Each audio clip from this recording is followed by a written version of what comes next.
The Diary of a CEO is one of the biggest podcasts in the world. Not only does it have almost 10 million subscribers on YouTube, but it stays in the top 50 overall shows in Apple Podcasts, and you'll see it everywhere: Spotify, clips on TikTok and Reels, and more. But Diary of a CEO with Steven Bartlett did not become this popular of a show by accident. He has been extremely intentional both in marketing his show, producing it. So in this video, I'm going to share 10 things that Steven Bartlett is doing and you can apply to your show to help it grow and find your audience. And reason number 1 came from Steven Bartlett himself. I recently saw him speak live at Podcast Movement, and he shared behind the scenes details of how he grew the show and how he keeps it up long term. And one of the main things he stressed on stage was that if you don't have video as a part of your podcast, you're at a huge disadvantage.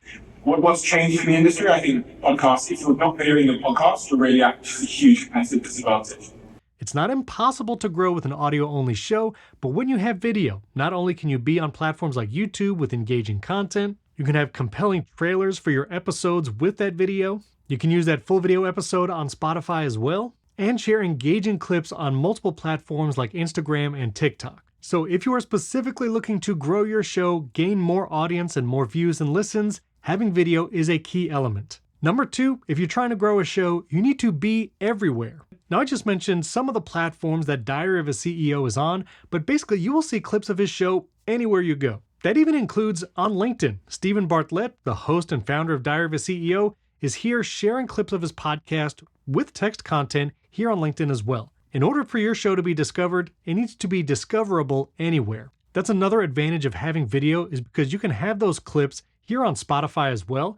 And while I don't even follow the podcast, you see the plus icon is not checked here. Just by being in the podcast tab, I'm going to come across clips from Diary of a CEO pretty regularly.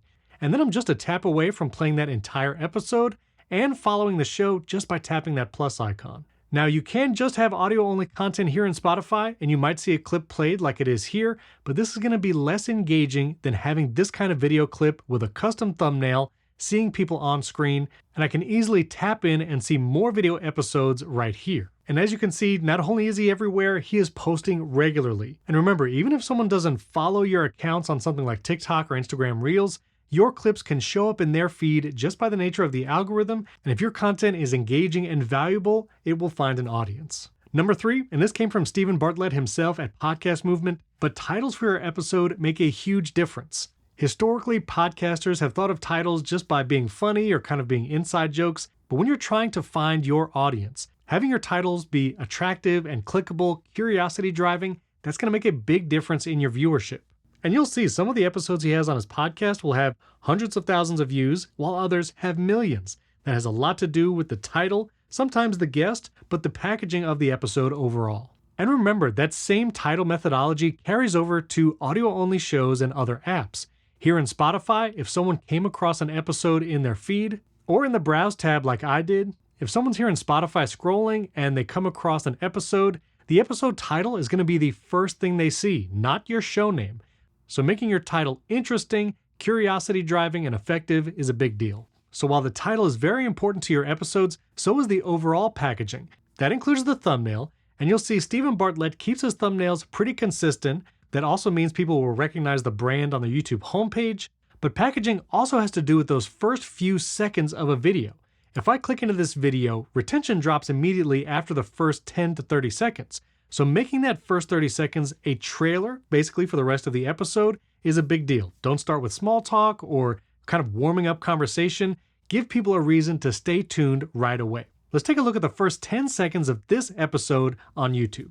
Your brain is 12.5 times more likely to believe my gesture over my words. And that's because it is very hard to lie with our gestures. For example, you want to do a little experiment with me? Sure. Okay, I want you to say 5, but hold up the number 3.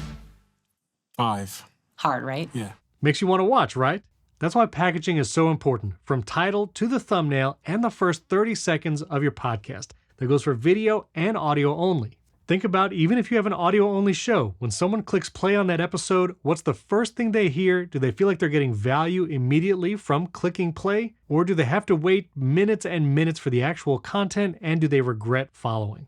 Number 5, if you're doing an interview type show, getting great content out of your guests is key. This particular episode of Diary of a CEO was talking about body language, and it had some amazing content that he cut into clips, and I first saw it on TikTok. You'll actually see one of his most viewed TikTok videos is from that interview right here with 8.3 million views. And that's because the content of that episode was so valuable and so interesting. So if you're interviewing people, watch their other interviews so you can ask different questions, be original, and be present during the interview to ask interesting follow-up questions, which Stephen Bartlett did a lot. Number 6, use chapters. You'll see in every episode of Diary of a CEO, he is putting tons of chapters.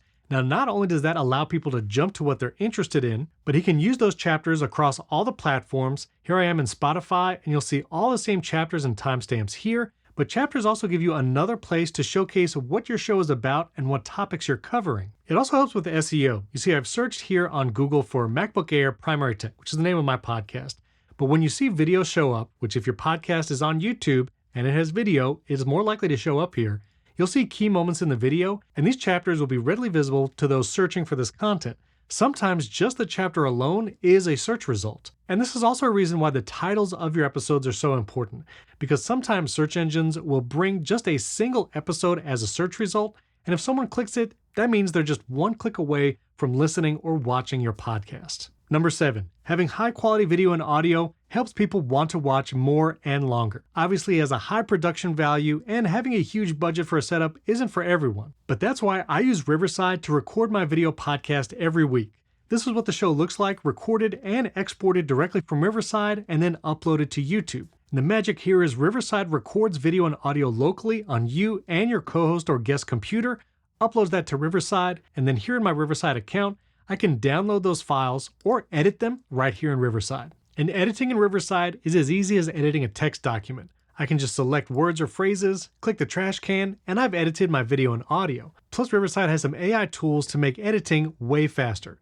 If I go to my AI producer, I can remove all silences with just a click, remove all filler words that fast. Riverside will even find fluff, which is like content that could be off topic or reducing audience retention and engagement, and even tell you why maybe you should remove this from your episode. I can click apply, and that's gone. Magic Audio can also make any microphone sound studio quality, and Smart Mute will clean up your audio so when someone's not speaking, you won't hear their background noise. Plus, if you share your screen or media board files while you record, Riverside puts it all together seamlessly. Then you can add animated captions, even overlay video B-roll. And if I want to make a vertical clip for TikTok or Reels, one click and now I have a vertically formatted video and I can create multiple clips quickly. You can use Riverside completely for free to record, edit, and export those files and start your video podcast today. Click that link down in the description to try Riverside for free. Number 8, this is something else Stephen Bartlett said live on stage at Podcast Movement, but he said their team is the most petty. What does that mean? Well, he told a story about how they changed the air freshener in the office for Diary of a CEO, and they celebrated in the team Slack.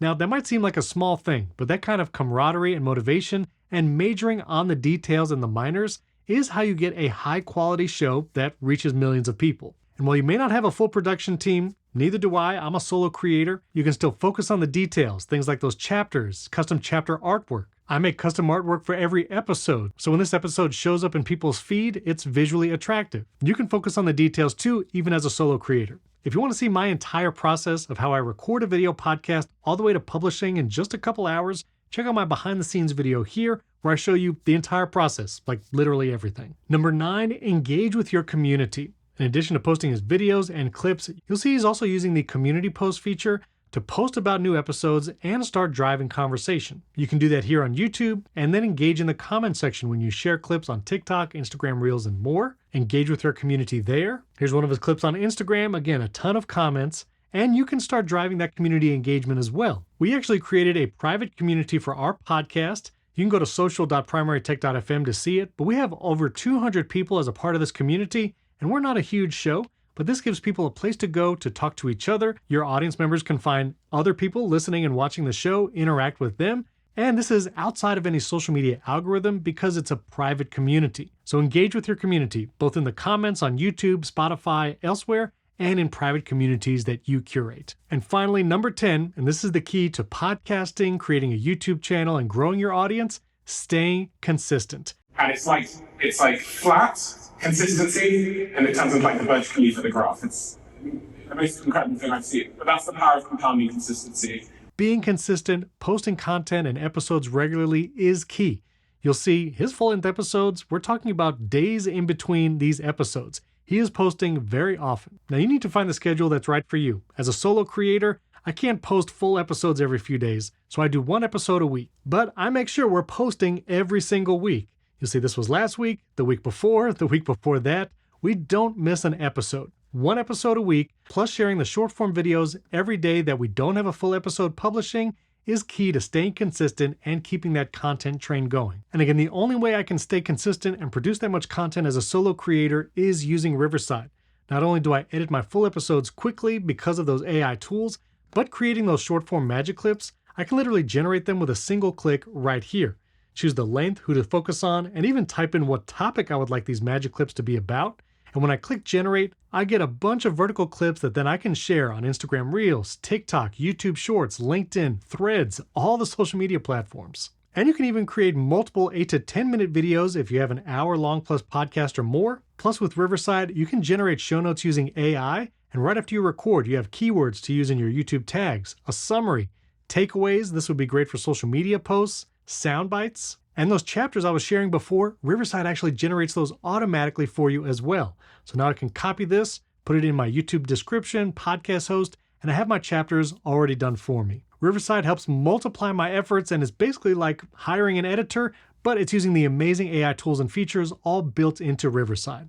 Again, you could try Riverside for free today by clicking that top link in the video description. If you have any questions about how to grow your show, getting video, leave the comments below this video. I'll answer you personally. And subscribe to this channel and hit that like button because we have lots of videos on getting gear for all budget levels and even starting your podcast with just your mobile device. Yes, you can video podcast with just this. If you want to learn more about that, I'll put a video right up here. And if you're looking to upgrade some of your setup, like maybe USB microphones, there are some great options out there for way under $200. And in this video right here, I compare 9 of the best USB microphones this year. Thanks for watching. We can't wait to see the podcast you create.